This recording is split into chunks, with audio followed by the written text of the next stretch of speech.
Karnataka CM మార్పుపై ఉత్కంఠ వేడట్లేదు. నాయకత్వ మార్పుపై నిర్ణయం తీసుకోనుంది అధిష్టానం. సోనియా గాంధీ విదేశాల నుంచి తిరిగి వచ్చిన తరువాత సీఎం పంచాయతీపై అధిష్టానం పెద్దలు కీలక సమావేశం నిర్వహించనున్నారు.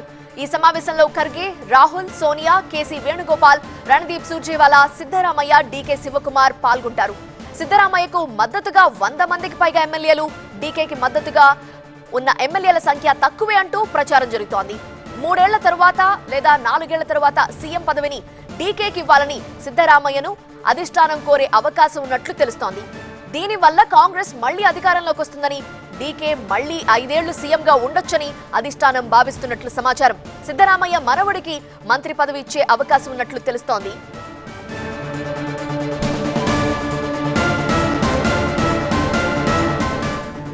అధిష్టానం నిర్ణయం ఏంటి, ఎప్పుడు ప్రకటిస్తారు? ఉత్కంఠ కొనసాగుతోంది. మరిన్ని డీటెయిల్స్ అందించడానికి మా ప్రతినిధి గోపికృష్ణ లైవ్ లో జాయిన్ అవుతున్నారు. గోపికృష్ణ, కర్ణాటకకు సంబంధించి అధిష్టానం ఎప్పుడు డెసిషన్ తీసుకోబోతోంది? ఎప్పటికీ ఈ మిస్టరీ వీడుతుంది, సస్పెన్స్ కి తెరపడుతుంది? బికాస్ ఆయన ఏమో ట్వీట్ల మీద ట్వీట్లు చేస్తున్నారు డీకే గారు.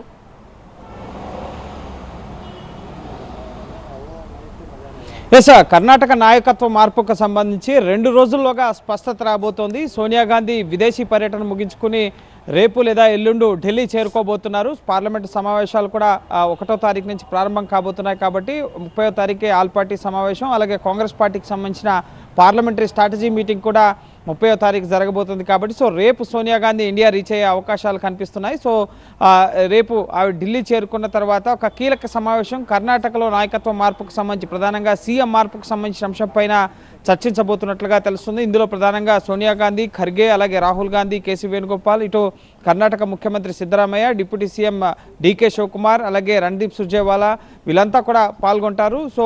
దీంట్లో ప్రధానంగా సిద్ధరామయ్యకు ఇప్పటికే అక్కడ కురుబ సామాజిక వర్గానికి సంబంధించిన వ్యక్తి, వెనకబడిన సామాజిక వర్గాలకు సంబంధించిన వ్యక్తిగా చాలా పాపులారిటీ ఉన్న లీడర్గా సిద్ధరామయ్య ఉన్నారు. ఆయన ఎట్టి పరిస్థితుల్లోనూ తానే 5 ఏళ్లు సీఎంగా కొనసాగుతా అని చెప్పి పట్టుబడుతున్న పరిస్థితి. ఈ నేపథ్యంలో సిద్ధరామయ్యను ముఖ్యంగా మరో ఏడాది లేదా 2 ఏళ్లు అంటే 4 ఏళ్ల వరకు కూడా ఫుల్ టర్మ్లో, 5 ఏళ్లలో 4 ఏళ్లు ఆయన కొనసాగి ఆఖరి ఏడాది డీకే శివకుమార్కి ఇస్తే మళ్ళీ అధికారంలోకి వచ్చే అవకాశం ఉంటుంది. నెక్స్ట్ ఫుల్ టర్మ్ డీకే కొనసాగుతారు అన్న ఉద్దేశంలో చర్చలు జరపాలన్న ఆలోచనలో అధిష్టానం ఉన్నట్లుగా తెలుస్తుంది. కానీ డీకే శివకుమార్ మాత్రం పవర్ షేరింగ్లో భాగంగా 2.5 ఏళ్లు ఇప్పటికే 2.5 ఏళ్లు పూర్తయిపోయింది కాబట్టి ఇప్పుడు కేబినెట్ పునర్వ్యవస్థీకరణ రీషఫిల్కి సంబంధించిన అంశం కూడా పెండింగ్లోకి వెళ్ళింది. ఆ అంశం పైన కూడా అధిష్టానం నిర్ణయం తీసుకునే అవకాశం కనిపిస్తుంది సోనియా గాంధీ వచ్చిన తర్వాత. ఎందుకంటే ఖర్గే కర్ణాటకకు సంబంధించిన వ్యక్తి కాబట్టి ఏకపక్షంగా ఆయన నిర్ణయం తీసుకోలేరు, ఎంత జాతీయ అధ్యక్షుడుగా కాంగ్రెస్ అధ్యక్షుడుగా ఉన్నప్పటికీ.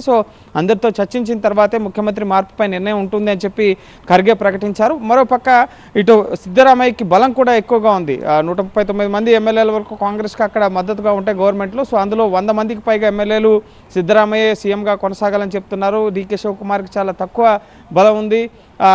ఈ నేపథ్యంలో ఇచ్చిన మాట కట్టుబడాలి అని చెప్పి రాహుల్ గాంధీ పైన ఇటు డీకే శివకుమార్ ఒత్తిడి తెస్తున్న పరిస్థితి కూడా ఉంది. అయితే ప్రస్తుతం ఉన్న పరిస్థితుల్లో ఇటు డీకే శివకుమార్ పైన కొన్ని ఈడీ కేసులు ఉన్నాయి. అలాగే అక్కడ బీజేపీ ఎలాగైనా సరే అధికారంలోకి రావాలని చెప్పి తమ కార్యాచరణను ముమ్మరం చేస్తున్న తరుణంలో ఇప్పుడు ముఖ్యమంత్రిని మారిస్తే ఏవైనా ప్రభుత్వ పరంగా అలాగే పార్టీ పరంగా ఇటు ప్రభుత్వాన్ని అక్కడ కోల్పోవాల్సి వస్తుందేమో అన్న సంశయంలో కూడా కాంగ్రెస్ అధిష్టానం ఉంది. అందులో భాగంగానే ఆచితూచి ఈ కర్ణాటకలో నాయకత్వం మార్పుపై నిర్ణయం తీసుకోవాలని చెప్పి అధిష్టానం భావిస్తుంది. సోనియా గాంధీ రేపు లేదా ఎల్లుండు ఢిల్లీ చేరుకోబోతున్నారు. సోనియా గాంధీ వచ్చిన తర్వాత ఒక సమావేశాన్ని కండక్ట్ చేసి ఎవరిని ముఖ్యమంత్రిగా ఉంచాలి, డీకే శివకుమార్ని సద్దుమణిగింపజేస్తారా లేక సిద్ధరామయ్యని ఒప్పిస్తారా, డీకేకి పగ్గాలు ఇవ్వాలి అని చెప్పి భవిష్యత్ కారణాలు, ఆలోచనలు వీటన్నిటిని కూడా సమీక్షించిన తర్వాత ఈ నాయకత్వం మార్పుపై నిర్ణయం తీసుకునే అవకాశం ఉంటుంది. ఎమ్మెల్యేల అభిప్రాయాలు మరో మాట ముఖ్యంగా ఏం వినిపిస్తుందంటే ఖర్గే జాతీయ అధ్యక్షుడిగా ఉన్న ఖర్గే ఒకవేళ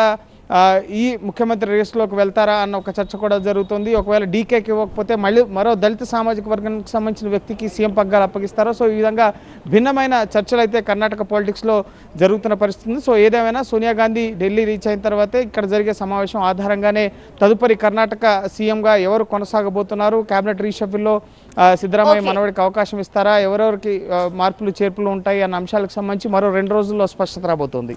రైట్ గోపికృష్ణ, ప్రధానంగా వినిపిస్తున్న విషయం అయితే చివరి సంవత్సరం డీకేకి సీఎంగా అవకాశం ఇవ్వాలి అని అధిష్టానం ఆయన ముందు ఈ ప్రతిపాదన పెట్టే అవకాశం ఉన్నట్లు మనకు సమాచారం అందుతోంది. అయితే డీకే అందుకు ఒప్పుకుంటారా? లాస్ట్ 1 year సీఎం అవడానికి ఆయన ఒప్పుకుంటారా? ఎందుకంటే 2.5 సంవత్సరాలు టర్మ్ షేర్ చేసుకుందామనే కండిషన్స్ తోనే ఆయన ఉన్నారు ఇప్పటి వరకు. మరి సోనియా గాంధీ విదేశాల నుంచి తిరిగి వచ్చిన తర్వాత కీలక సమావేశం నిర్వహిస్తున్నారు. ఆ సమావేశం తర్వాత ఒక నిర్ణయం వెలువడే అవకాశం కనిపిస్తోంది.